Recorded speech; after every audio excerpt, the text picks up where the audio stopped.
Hello, my name is Giselle Jimenez, and in this video I'm going to explain how to find the implicit differentiation and find the equation of a tangent line.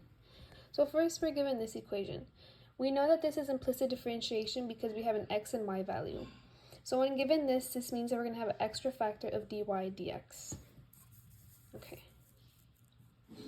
So with that extra value is going to be y in this case. So we're going to go ahead and proceed. Okay, so for this, we already know that we're going to have to apply the chain rule. So, the derivative of this is shown here.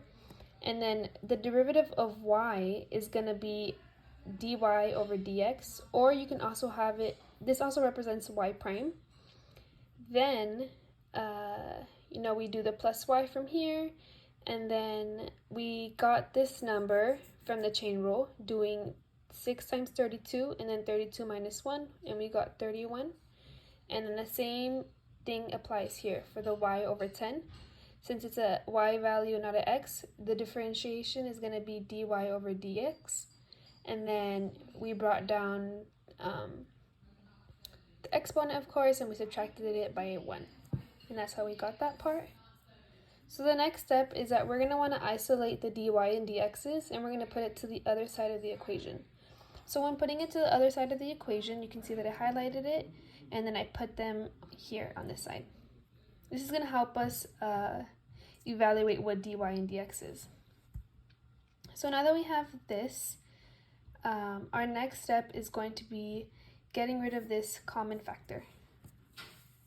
So in doing that, we have dy and dx outside the parentheses, and then we have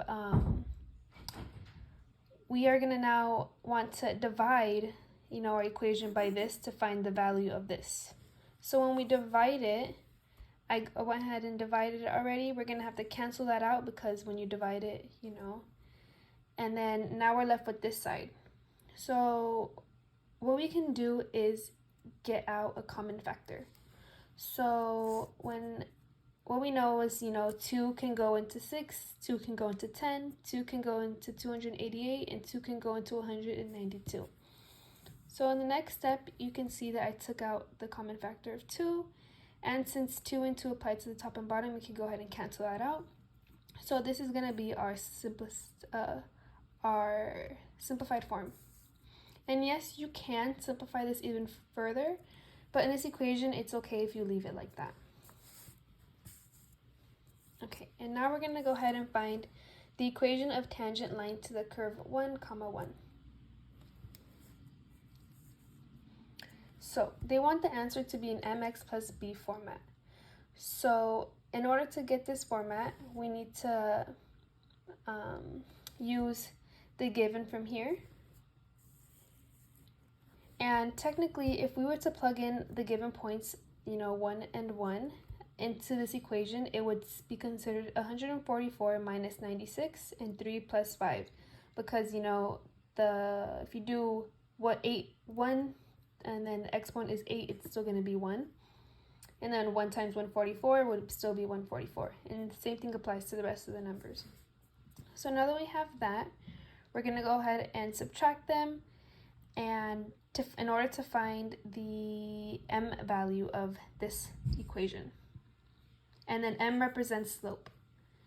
So we have 48 over 8, which is just simplified, and we are given 6, which is our m value.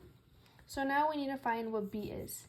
So now that we have m, we're already given y and x from here. We're going to go ahead and find the slope-intercept form. So as shown, we plugged in the m value into y equals 6x plus b. And then as mentioned before, we already have these points of 1, 1. So then we could just plug in the values given. So it's going to be 1 equals 6 in parentheses 1 plus b. And I'm going to show you that in this step. So now once you simplify this, 6 times 1 is 6. So now you're going to go ahead and subtract 6 to the other side. So 1 minus 6 is going to result into negative 5 equals b. Now that we have b, we can go ahead and plug everything back into the format they want the answer in. Remember, we got 6 here, 6 is m, and negative 5 is b. And slope-intercept form is y equals mx plus b.